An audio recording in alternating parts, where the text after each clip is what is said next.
हमें इस बात का दुख नहीं, हमें इस बात का गम नहीं कि हमारी मेहनत और मजबूती कमजोर हुई है। हमें तो दुख इस बात का है कि जो हमारे बीच में बैठते थे, हमारे प्रधान जी रेवंत राम जी डांगा साहब, आप हमारे परिवार के सदस्य थे, हम आपको वरिष्ठ नेता मानते थे। आपकी जो भी मजबूरी रही हो, आपके जो भी कारण रहे हो, मैं तो आपको ये कहूंगा रेवंत जी कि ये वो ज्योति मिर्धा थी जिसने आपकी पंचायत को मुंदियार से बदलकर बलाया कर दिया, और इसी की वजह से प्रधान जी आप चुनाव हार गए थे, आप सरपंच का दूसरी बार चुनाव हार गए थे।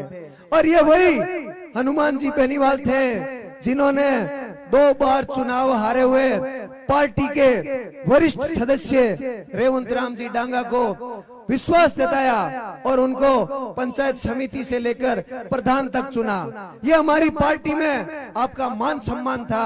आपको वहां पर मान सम्मान अगर मिले तो हमारी शुभकामनाएं, लेकिन हमें पता है वहां तो टिकट बाहर से लेकर आते हैं, हरियाणा से लेकर आते हैं, दिल्ली से लेकर आते हैं, वहां आपको मान सम्मान नहीं मिलेगा। हमारा दिल दुखता आप जैसे लोगों के लिए जब आप चले जाते हो। आप हमारे साथ थे, अब वहां देख लेंगे आपको कितना मान सम्मान मिलता है। हमारे पूर्व प्रधान जगदीश जी भी हमारी पार्टी के सहयोग से जीते और चले गए। फर्क इनसे कुछ नहीं पड़ता, क्योंकि हमारा खियूसर जो इलाका है वहां का प्रत्येक आदमी हनुमान जी बेनीवाल से सीधा जुड़ाव रखता है। वहां पर कोई बीच में आदमी नहीं, कोई बिचौलिया नहीं, कोई दलाल नहीं, कोई भी बीच में गेट पर आपको खड़ा नहीं मिलता है। उनका घर नागौर में, उनका परिवार नागौर में, बच्चे यहाँ रहते हैं, यहीं स्कूल में पढ़ते हैं, आपके बीच में रहता है। अभी नागौर के अंदर बीजेपी ने हरियाणा की एक नेता जो कहती है अपने आप को बाबारी पोती नागौर की ज्योति, दोनों बात गलत। बाबारी पोती अगर थे भणर वोट मांगो मैडम जी, तो बाबा का करियोड़ा काम बाबा ने वोट दे दिया, थे काम की करियो गोनी, थाने हटे मिले की गोनी। जब ज्योति मिर्धा ने बीजेपी ज्वाइन करी तो इनको दिक्कत चुनाव की नहीं थी, इनको दिक्कत थी कि वहां पर हरियाणा में उनके जो धंधे चलते हैं, काला काम करते हैं ये लोग, ब्लैक मनी लेकर बैठे हैं, वहां पर ईडी, सीबीआई और सीआईडी की उनके ऊपर रेड पड़ती है। ये तो बीजेपी का वॉशिंग पाउडर में धुलने के लिए बीजेपी के अंदर आए हैं, और इनको चुनाव हार जीत से कोई लेना देना नहीं। ज्योति ने जब बीजेपी ज्वाइन करी तो उन्होंने ये कहा कि हनुमान जी अब आप हमारे सामने चुनाव लड़ो, हम आपको हरा देंगे। हनुमान जी आप तो बीजेपी के साथ से चुनाव लड़े, अब हमारे सामने चुनाव लड़ो। हनुमान जी करिया तो बीजेपी उतार फेंकी खियूसर एमएलए में, क्यों लड़ो ज्योति जी हनुमान जी के सामने खियूसर, ज्योति जी क्यों तो पिंजरा में लटकाए दियो। फिर भागी पाची, क्यों भाई साहब एमएलए को नहीं लड़ूं, मैंने तो लोकसभा लड़ाओ। बीजेपी वालों ने कहा मैडम पहले एमएलए बन के बताओ, क्योंकि संसद में तो मोदी के नाम पे आपको वोट मिल जाएंगे, अगर आपके पास सामान है तो खियूसर जाओ, हनुमान बेनीवाल को हराओ। ज्योति पग पाचा दे दिया, क्यों आटे इस शहर के हम ही पार पड़ांगो नहीं, दौड़ी गई क्यों चुनाव लड़ूंगो नहीं। बीजेपी वालों ने कहा मैडम एमएलए नहीं बने तो लोकसभा का भी टिकट नहीं है, आप चाहे नागौर से चुनाव लड़ो, आपको नागौर से भी एमएलए बन के दिखाना पड़ेगा। लेकिन भाइयों स्थिति तो ये हो गई कि यहाँ पर ना तो बीजेपी का कार्यकर्ता उनसे संतुष्ट है, ना किसान कौम संतुष्ट है, ना जाट समाज संतुष्ट है, उनकी तो जमानत जब्त होनी तय हो गई नागौर के अंदर।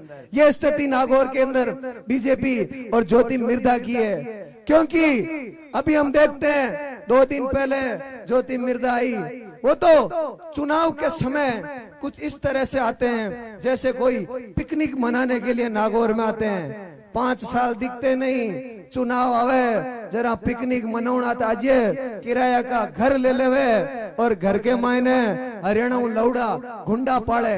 कल रात की बात बताऊं भाइयों, नागौर में एक रामलीला का कार्यक्रम चल रहा था, मेरे कॉलोनी के अंदर मेरे घर के पास में ज्योति मिर्धा भी उस रामलीला के कार्यक्रम में आई।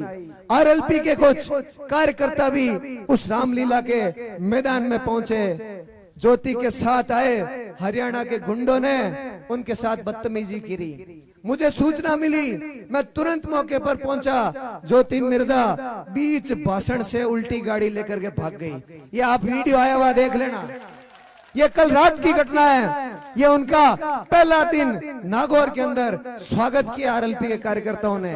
अभी तो चुनाव दूर है मैडम जी। माननीय पूर्व मुख्यमंत्री ज्योति जी, आपको चेतावनी है, आप कहीं भी जाओ उन गुंडों के साथ लेकर के हमारा दमन नहीं कर सकते हो। आप कितने कार्यकर्ताओं को रोकोगे? आप कितने सुरेंद्र दोतड़ को रोकोगे? आप किस किस का झंडा नीचा करोगे? आप किस किस से बदतमीजी करोगे? आरएलपी में कोई एक कार्यकर्ता नहीं, आरएलपी तो एक विचारधारा है। आप विचारधारा को कैसे रोकोगे? आप इस हवा को कैसे रोकोगे? आप इस सोच को कैसे रोकोगे?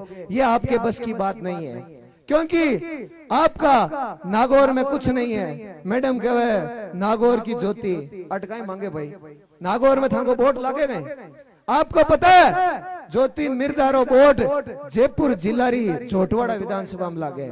अटत बेंगन कागज ही को नहीं, पूछ लीजिए अब क्या जरा। आधार कार्ड कटा रहे मैडम जी, थे नागौर की बढ़िया केला, थाको घर हेड नागौर में, और क्या नागौर की ज्योति। आपको एक बार मौका दिया, आपको 2009 में हमने परख लिया, 5 साल थे राज करियो, अटे बाबा के नाम पर था वोट लेगा। पाचो थाको काम कौन पड़ियो? काम क्यों कौन पड़ियो? क्योंकि थे लोग मदद कौन करी, जीतिया गायब होगा। मैडम जी विधानसभा लोकसभा रमायने 5 साल में जितने आपने मुद्दे उठाए ना, हमारे शेर राजस्थान हनुमान बेनीवाल ने 7 दिन में उससे ज्यादा मुद्दे उठाए। 7 दिन में उनसे ज्यादा बात रखी है लोकसभा के अंदर। ये आपका ट्रैक रिकॉर्ड का है। आपने नागौर में कोई काम नहीं कराया, इसी वजह से आपको कोई पूछता नहीं। मैं कल ही का मैडम का कार्यक्रम देख रहा था। मैडम कल सबसे पहले अमरपुरा के अंदर आई, इनाड़ा गई, वीर तेजाजी के महाराज खरनाल गई। इनाड़ा गांव के लोगों ने मैडम से पूछा कि मैडम जी आज 6 महीना पहले मारा गांव रो लाल बहरमल इनाड़िया शहीद हुयो। आप उस समय कहाँ थे जब मेरे गांव का एक लाल एक्सपायर हो गया, जब शहीद हो गया? आप तब तो नहीं आए हमसे मिलने के लिए। आज वोट आए तो आप मैडम जी आप हमारे गांव में आ गई, मंदिर के अंदर आ गई। हमारे पास अमरपुरा में लिखमीदास जी महाराज का मंदिर है, माड़ी समाज की आस्था का केंद्र, 36 कौम की आस्था का केंद्र। वहां पर मैडम धोख देने के लिए गई। माड़ी समाज के लोगों ने पूछा कि हमारे समाज का एक बेटा तुलसी राम 2 महीने पहले उसकी निर्मम हत्या कर दी। आप तब कहाँ थी मैडम जब इस समाज को आपकी जरूरत थी? तब तो वोट नहीं थे। मैडम जी कहाँ से आए? अब वोट आएगा, वोट आएगा जब मैडम जी आएगा। खरनाल गई, खरनाल में वीर तेजाजी के मंदिर की जब निर्माण में सहयोग की सबसे ज्यादा आवश्यकता थी, मैडम जी थे बीटेम कटा, बीटेम वोट को नहीं आ। मैडम जी कहना है अभी पिकनिक मत आया है, जमानत जब्त जी पचनाट जी।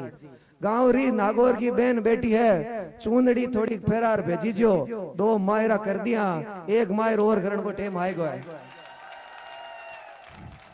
वोट तो कटी काच में ही कोनी, पण मायरो भर तो भेजनो है, बहन बेटी है, ठीक दे भेजनी है। जमाना जब्त करो तो करो, पर की थोड़ा 5-10 हजार देर भेजी जो, क्योंकि नहीं तो जावेला और कहेला मारा गांव रा भाई भतीजा मामे भूंडी कल्टी करी।